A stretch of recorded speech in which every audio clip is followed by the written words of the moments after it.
Ouais, je peux faire ça en bas de temps, oui. Je fais ça à une seconde. Je prends juste le manuel Super Swim. Enfin, le Black Wind, pas le manuel Super Swim. Ok, ça c'est pas mal. Alors, yo Intlo, la forme, bienvenue Intlo, tu arrives juste à temps pour ce tutoriel Unbuffer Manual Super Swim. Pour le Unbuffer Manual Super Swim, vous avez besoin de deux choses, une main et des muscles. Une manette aussi. Non, voilà, et ben maintenant je vais pouvoir lire le chat. Qu'est-ce qu'il me dit Intlo? Qu'est-ce que tu me dis? Qu'est-ce que tu me dis? Le Black Wind, qu'est-ce que c'est MDR? Oui, le Black Wind c'est le fait de remapper le neutral à une position, dans une position qui n'est pas le neutral. Là en fait ce qui se passe c'est que je touche à rien. Bonjour, tu vois l'input viewer d'ailleurs. Là.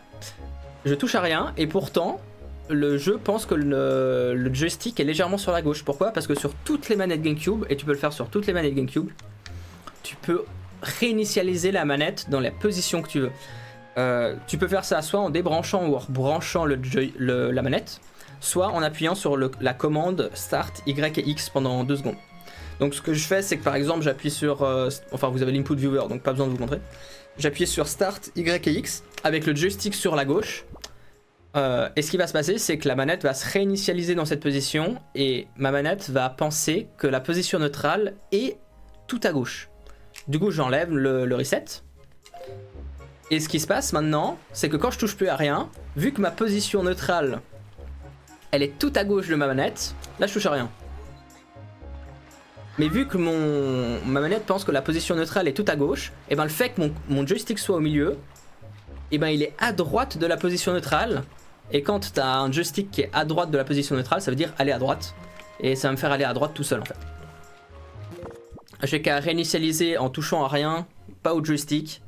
Je ne touche pas au joystick et j'enlève la commande et ça va me remettre réinitialiser la manette au milieu. Voilà.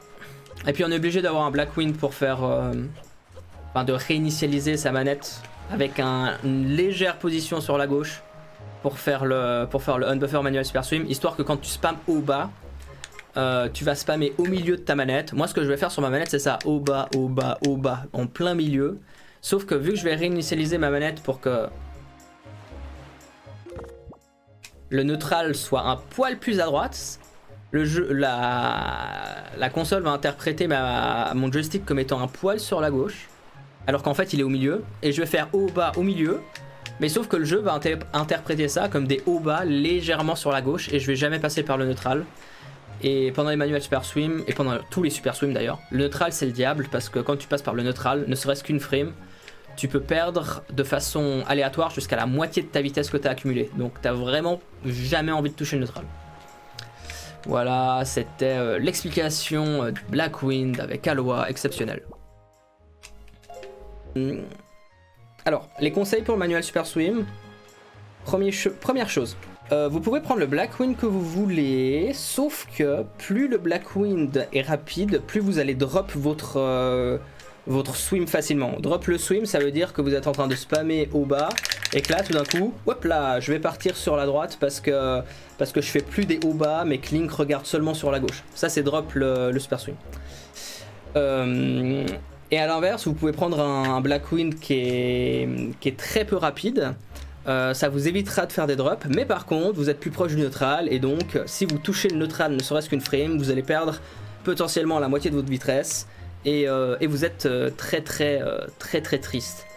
Donc le but c'est de prendre un Black Wind qui vous arrange. Moi ce que je fais c'est que je prends un Black Wind de 0.3 de vitesse. Ce que je fais c'est que je vais regarder les deux traits noirs qui arrivent là et je regarde le nombre d'animations de la tête de Link. 1 en haut, 2 en haut, 3 en haut. Et en fait Link il fait à peu près 3 animations de nage entre ces deux lignes noires. Et c'est comme ça que je sais que j'ai à peu près 0.3 de vitesse sur mon Black Wind. Et je suis très content, du coup j'ai mon Black Wind qui m'arrange parce que assez loin du neutral pour jamais le toucher et pas trop loin pour éviter les drops. Maintenant quand on spam, on n'a pas besoin de spam trop vite. Le plus important c'est de jamais toucher le neutral. Et pour jamais toucher le neutral, le but ça va être de mettre ses doigts de sorte à que mécaniquement ce soit pas possible que le joystick que le joystick se retrouve en neutral. Laissez-moi faire un petit zoom là. Et voilà. Exceptionnel. Voilà. Alors qu'est-ce que j'entends par mécaniquement le stick il peut pas toucher le neutral? Et ben en fait, ce qui va se passer, c'est que vous allez mettre, moi je mets mon pouce et je mets le côté de mon index, j'imagine, ouais, de ce côté-là, et je vais faire des haut bas comme sur une guitare. Premier conseil, ne pas toucher des deux côtés le joystick. Pourquoi? Parce que autrement, quand le joystick va revenir vers le milieu, vous allez l'accompagner et toutes les imperfections que vous allez faire, que vous allez donner au joystick si vous tremblez, ça pourra se traduire par du toucher de neutral. Et du coup, coup dur. Du coup, ce que vous avez envie de faire, c'est pas que les deux côtés de vos deux doigts touchent le joystick, c'est d'écarter un petit peu vos doigts pour que quand le joystick il revienne au milieu, il revient au milieu tout seul. Et comme le joystick va revenir au milieu, il va revenir à la position de Blackwind qui est juste à côté du neutral, mais pas le neutral. Et du coup, vous n'allez pas toucher le neutral. Exceptionnel. Deuxième conseil, ça c'est le premier conseil. Le deuxième conseil pour la position des doigts, c'est de mettre votre pouce et votre index de façon à que quand vous tapez en haut, le pouce va glisser vers le bas. Pourquoi? Ça veut dire, enfin c'est important parce que les erreurs que vous allez donner en poussant vers le haut, ce seront des erreurs qui mettront le joystick vers le haut. Et donc qui vont l'éloigner du neutral et pas le rapprocher. Si, quand vous tapez sur le haut et que votre erreur de base c'est de mettre le joystick vers le bas, et ben vous allez amener le joystick vers le neutral et vous allez toucher le neutral en faisant une erreur. Et c'est pas ce que vous voulez. Pareil de l'autre côté avec l'index. Je mets l'index je fais taper l'index avec ma phalange juste en dessous du joystick. Comme ça, quand je tape vers le bas, la phalange elle cale le joystick vers le haut. Et si je fais une erreur, je vais plutôt faire glisser mon doigt en dessous et faire monter le joystick. Et voilà. Et si vous avez une bonne position comme ça, mécaniquement, ce sera impossible de toucher le neutral et vous serez très content. Et vous n'avez pas besoin de spam ultra vite tant que vous êtes sûr de ne pas toucher le neutral, vous n'avez pas besoin de spam vite. Voilà, c'était le tuto Unbuffer Manuel Super Swim avec Aloha exceptionnel.